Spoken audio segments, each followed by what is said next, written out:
Do you think he is ultimately motivated, though, by wanting to take us over? Do you think Donald Trump wants to take us over?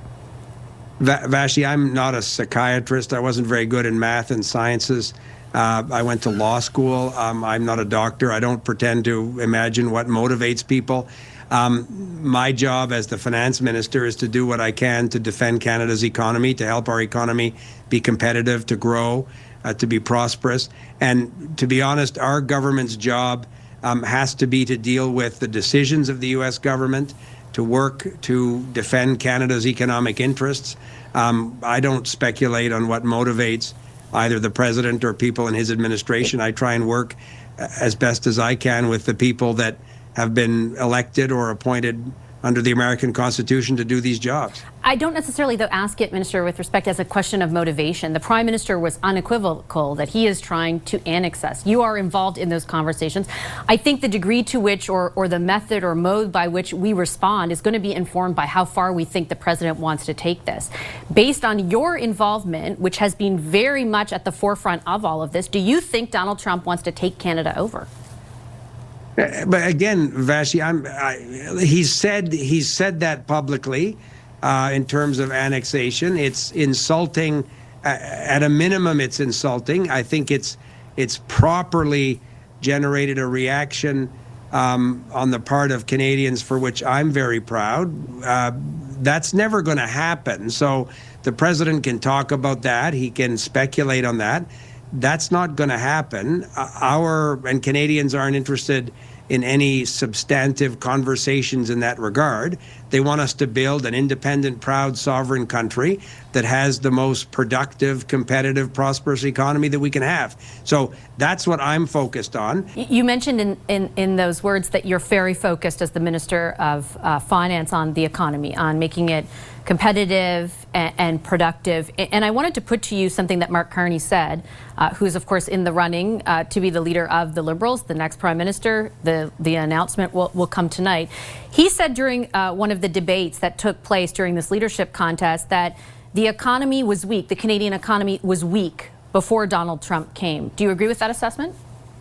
I think we can always strengthen the Canadian economy. In my conversations with Mark Carney, we've talked about how to make our economy more productive, more competitive, how to remove some of the barriers, perhaps some of the drags that have developed over time. I've said it's like snow in front of the plow for a whole bunch of reasons. What can we do as a federal government to deal with the competitiveness challenge of the United States and to diversify global economic opportunities? Those are my conversations with Mark Carney, and we'll see who later on today, who the Liberal Party selects as the next Prime Minister.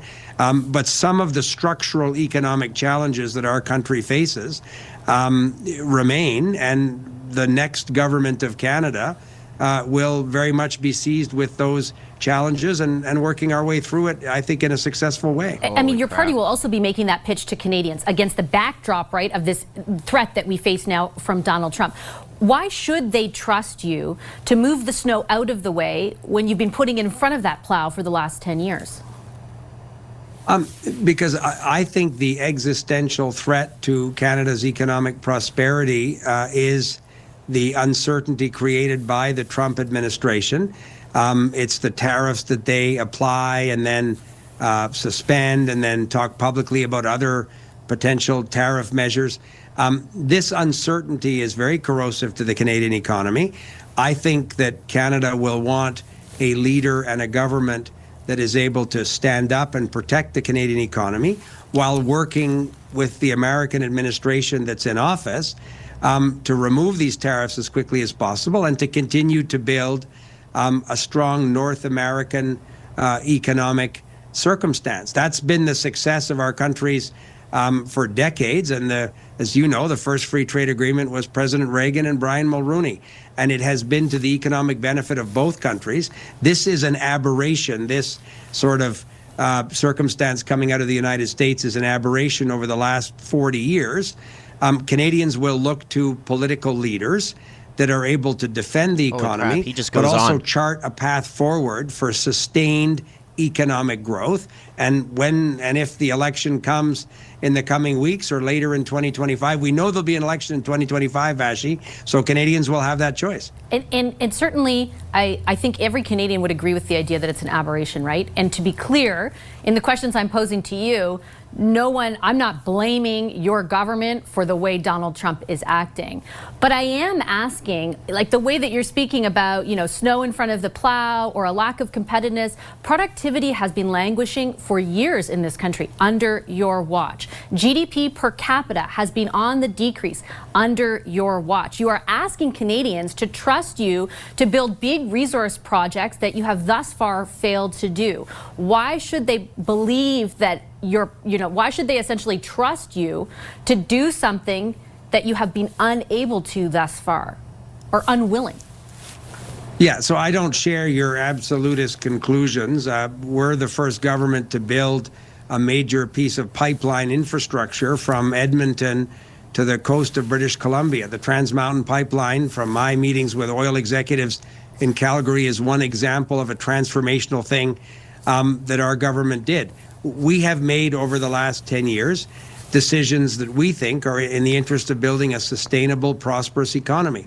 There are a whole series of factors, some domestic, some global, which make these decisions at various moments complicated. Doesn't mean, Vashi, that our government hasn't achieved economic success for the country. We believe that's the case. But in a democracy, when a prime minister leaves and a party chooses a new leader, and we've followed the four candidates who ultimately are on the ballot, and one of whom will become prime minister designate later today. They have offered different ideas to build a prosperous Canadian economy. I'm confident that coming out of the decision tonight, the prime minister designate will be in a position to offer Canadians, when the election comes this year, a series of measures that will continue to grow the Canadian economy and will deal with challenges that 6 months ago or a year ago were perhaps not so obvious and have become very obvious over the last number of weeks. To be fair, though, Minister, it's not my absolutist conclusions. Mark Carney, again, who could be the leader of your party, explicitly described the economy as weak. And when you reference TMX, you're absolutely right. That purchase has led to, an additional 0.5% to the GDP on an annual basis. But you had to purchase that pipeline because commercial entities did not think it was viable in the regulatory environment that your government created. The regulatory environment was one of the questions at the time. There was a series of other de-risking decisions that the government made. Fact is, it's a successful contribution to Canada's resource economy. So, Vashi, I'm confident that the new Liberal leader, whomever he or she is later today, will be in a position to offer Canadians both a team and a series of policies that will deal with the most pressing threat facing the Canadian economy now, which is the actions of the Trump administration in the United States. So more than all of these others, I think Canadians understand that that remains the crisis moment that we have to rise up to and deal with.